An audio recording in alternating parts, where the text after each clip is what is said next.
নমস্কার বন্ধুরা, আজকের রেসিপি আমার চটপটা চাউমিন।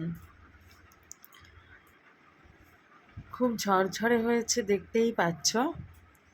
আর মিক্স করতেও আরও সুন্দর টেস্টটা বেড়ে গেছে। আমার তো জিভে জল চলে এসেছে। চটপটা চাউমিন বানাতে গেলে লাগছে ডিম, লাগছে টমেটো কুচি, আলু কুচি, পটল কুচি, পেঁয়াজ কুচি, আদা কুচি, রসুন কুচি, আর নিয়েছি বরবটি কুচি। প্রথমে কড়াইতে আমি দিয়ে দিয়েছি নুন। কড়াইতে লবণ দেওয়ার পর জলটা গরমের অপেক্ষায় আছি, আর এখনই অ্যাড করছি সাদা তেল। তারপর দিয়ে দিলাম চাউমিনগুলো খুব সুন্দরভাবে সেদ্ধ হয়ে গেছে। চাউমিনগুলো এবার আমি একটা জামবাটিতে তুলে নিলাম। জামবাটিতে যেন ছিদ্র থাকে, জলটা যেন চলে যায়। তো চাউমিনটা আমি এইরকমভাবে সিদ্ধ করে নিয়েছি, একদম ঝরঝরে হয়েছে। বেশি কিন্তু কাঁচাও রয়ে যায়নি, আর বেশি সেদ্ধও হয়ে যায়নি। এরপর নিয়ে নেবো একটা কড়াই বসিয়ে দিয়েছি। কড়াইতে দিয়ে দিচ্ছি আমি সাদা তেল গরম হয়ে গেছে। এরপর আমি ডিমটা ভেজে নেব। ডিমগুলো দিয়ে আমি ডিমের পরিমাণ মতো লবণ দিয়ে দিলাম, আর ডিমটা সুন্দরভাবে আমি ভেজে নিচ্ছি। ডিমটা ভাজা হয়ে গেছে। এবার আমি ডিমটাকে একটা পাত্রে তুলে নিচ্ছি। ডিমটা আমার একটা পাত্রে তোলা হয়ে গেল। আমি ওই কড়াইতেই আবার তেল অ্যাড করছি। তেলটা গরম হয়ে গেছে। হ্যাঁ, সাইডে গরম হয়ে গেলে যে একটা বুদবুদ ওঠে, তারপর আমি আলুগুলো দিয়ে দিলাম। আলুগুলো অ্যাড করার পর আলুগুলোকে সুন্দরভাবে আমি সেদ্ধ করে নেব, যেন আলুগুলো ভাজাও হয়, ঠিকঠাকভাবে ভেতর থেকে সেদ্ধ হয়। তাই আমি ঢাকা দিয়ে দিলাম, আর গ্যাসের ফ্লেমটাকে আমি মিডিয়াম করে দিলাম, যেন আলুগুলো সুন্দরভাবে সেদ্ধ হয়, পুড়ে না যায়। আবার ঢাকনা খুলে দেখে নিচ্ছে আলুটা কতটা হয়েছে। আলুটা অনেকটাই সেদ্ধ হয়ে গেছে। এরপর আমি অ্যাড করছি বরবটি কুচিগুলো। বরবটি আর আলু সুন্দরভাবে ভেজে নেব। দিয়ে দিচ্ছি বরবটির পরিমাণ মতো লবণ। আলুর পরিমাণ মতো লবণ আমি আগেই দিয়ে রেখেছিলাম, তাই আমি এবার বরবটিটা অ্যাড করার পর বরবটির পরিমাণ মতনই লবণ দিলাম। বরবটি আর আলুটা সুন্দরভাবে সেদ্ধ হোক, সেই জন্য আমি আবার ঢাকনা দিয়ে দেবো।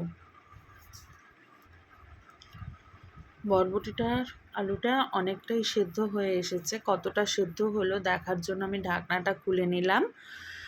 নিয়ে আবার আমি একবার দেখে নিই যে বরবটিটা কতটা সেদ্ধ হয়েছে। বরবটিটা অনেকটাই সেদ্ধ হয়ে গেছে। এরপর অ্যাড করছি পটল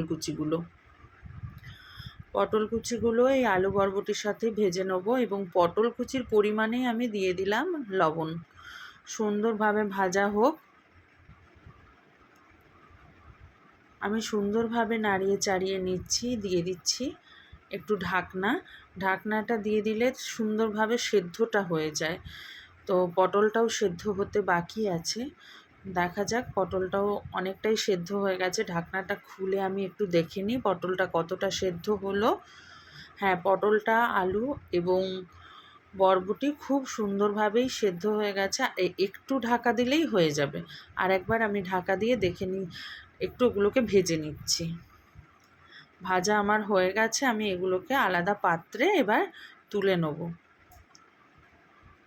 এগুলো সুন্দরভাবেই ভাজা হয়ে গেছে, কালারও চলে এসেছে। এবার আমি আলাদা পাত্রে তুলে নিলাম। দিয়ে দিচ্ছি ওই কড়াইতেই পরিমাণ মতো আমি সাদা তেল ব্যবহার করছি। তেলটা সুন্দরভাবে গরম হয়ে গেছে।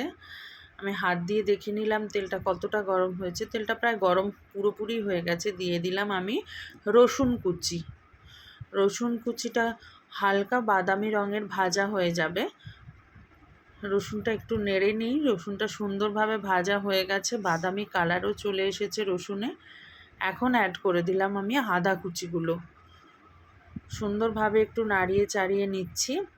আদা আর রসুনের কালারটা একদম বাদামি হয়ে গেছে। আমি অ্যাড করছি পেঁয়াজ কুচি। পেঁয়াজ কুচিগুলোও দিয়ে একটু আমি আবার ভেজে নেব। আর দিয়ে দিচ্ছি এই সময় পরিমাণ মতো লবণ। লবণটা দিলে সুন্দরভাবে পেঁয়াজটাও সেদ্ধ হয়ে যায়। পেঁয়াজটাও তাড়াতাড়ি সেদ্ধ হোক।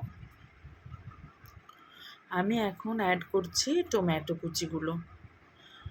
টমেটোটা সুন্দরভাবে এখানে ব্লেন্ড হয়ে যাক এই মশলার সাথে, তাই আমি টমেটোর পরিমাণেও লবণ দিয়ে দিলাম। সুন্দরভাবে আমার মশলাটা কষানো হোক। একটু ঢাকনা দিয়ে দিলে মশলাটা সুন্দরভাবে কষানো হয়ে যাবে। ঢাকাটা দিয়ে দিলাম, আর ঢাকাটা খুলে একটু দেখে নিই যে কতটা মশলাটা কষানো হয়েছে। মশলাটা প্রায় অনেকটাই কষানো হয়ে গেছে। আমি এখনই অ্যাড করছি টমেটো সস আর দিয়ে দিচ্ছি সয়া সস। টমেটো সস আর সয়া সসটাকে আমি কষিয়ে নিচ্ছি, আর খুন্তিটাকে আমি তাড়াতাড়ি চালাচ্ছি, কারণ যেন না সসটা সুন্দরভাবে নিচে না লেগে যায়, সুন্দরভাবে যেন কষা হয়ে যায়। এখন অ্যাড করলাম আমি যেগুলো ভেজে ভেজে রেখেছিলাম সবজিগুলো, ওগুলো এখনই অ্যাড করে দিচ্ছি। সুন্দরভাবে আমি মিশিয়ে নিচ্ছি সবজিগুলোর সাথে মশলাটাকে। মারাত্মক সুন্দর গন্ধ ছাড়ছে, আর আমার তো এখনই জিভ দিয়ে জল চলে আসছে। সুন্দরভাবে কষানো হয়ে গেছে। মিশিয়ে নিচ্ছি সেদ্ধ করে রাখা চাউগুলো। সেদ্ধ করে রাখা চাউগুলোকে সুন্দরভাবে আমি মশলার সাথে মিশিয়ে নিচ্ছি, আর সবজিগুলোও সুন্দরভাবে মেশানো হয়ে গেছে। কালারটা দেখেই আশা করি আপনারা সবাই বুঝতে পেরেছেন। আমার তো আর তর সইছে না, আমি এবার খাওয়ার জন্য পুরোপুরি রেডি। আমি বানিয়ে ফেললাম আজকে চটপটা চাউমিন। অবশ্যই আপনারা বাড়িতে বানাবেন আর জানাবেন কেমন লাগলো। আমার মেয়ে চাউমিনটা খেয়ে আপনাদেরকে ফিডব্যাক দিল। অবশ্যই কমেন্টে জানাবেন কেমন হয়েছে।